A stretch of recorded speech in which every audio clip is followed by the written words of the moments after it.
What's up, everyone? John Rettinger from Techno Buffalo here. Much like 80s fashion and disco, the RAZR is back. If you don't remember what the RAZR was, it was the flip phone that really changed the flip phone industry.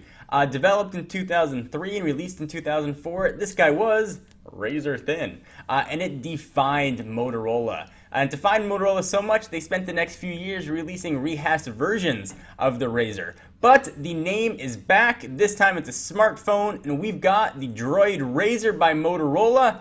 Let's talk about it.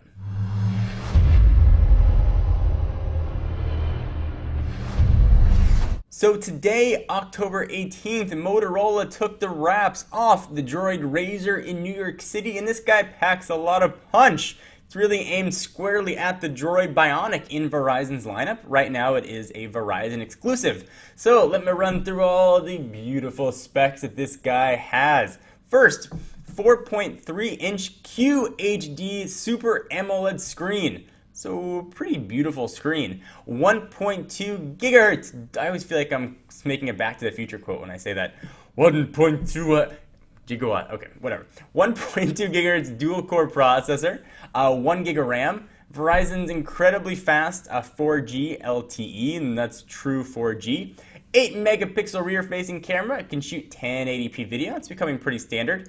It also has image stabilization technology for crisp and clear videos, or so says Motorola's PR. It's got an HD forward facing camera for video chat over LTE, 3G or Wi-Fi. Kind of cool you can video chat over 3G. It'll probably be super choppy. It'll look like you're looking at a strobe light. Like,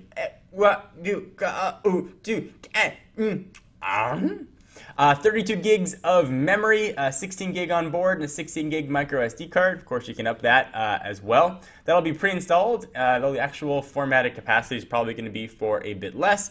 Gorilla Glass screen, Kevlar build materials.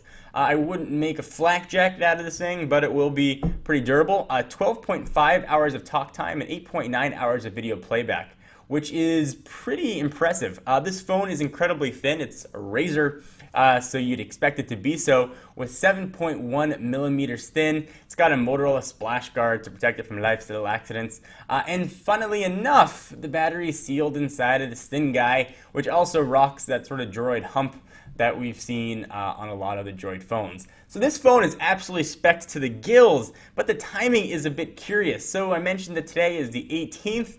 Later on tonight, Google's taking the wraps off of Ice Cream Sandwich, their latest build of Android. This guy is running Gingerbread. Seems a bit odd. This would be a top-tier phone. This would be a phone that would presumably go head-to-head against the soon-to-be-announced Galaxy Nexus, but with an outdated operating system. So that is a bit odd. I think is going to hinder some people's purchases. I know if I was looking to get a new smartphone and I was jazzed up and I wanted the most powerful one out there, and then I knew that it was running an outdated OS. You never know when a new OS is going to come. Carriers and manufacturers usually just say soon. It's kind of disappointing. Pre-orders for this guy are going to be starting October 27th.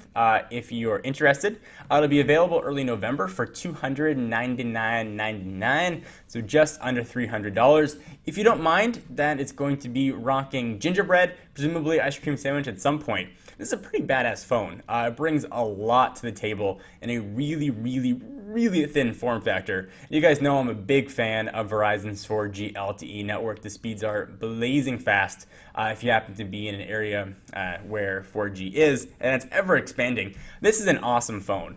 So is lack of Ice Cream Sandwich at launch going to be a big detriment for you? Do you care, not care? I'm really excited to get my hands on this phone just from a design standpoint. I think it's really cool what Motorola is doing. And that's really one of the beauties of Android. You can have a ton of different form factors. If you want a slab form factor, you've got that. If you want a QWERTY keyboard, you've got that. If you want a portrait slide-out keyboard, you've got that. A landscape keyboard, you've got that. You understand what I'm saying here. Lots of options in the Android world. I am curious to see the camera, though. 1080p really doesn't mean much if the bitrate's bad, so we really want to see what it's going to look like when we can finally blow it up on a giant screen. But now I'm just rambling. I want to see what the Droid RAZR is going to look like. We will have it right here in our offices to unbox and show you. Does Ice Cream Sandwich matter to you? Does it just make you hungry? You don't even know why we're talking about desserts? I want to hear from you too. I'm John Rettinger from Techno Buffalo, and I'll see you guys in the next video. Bye-bye.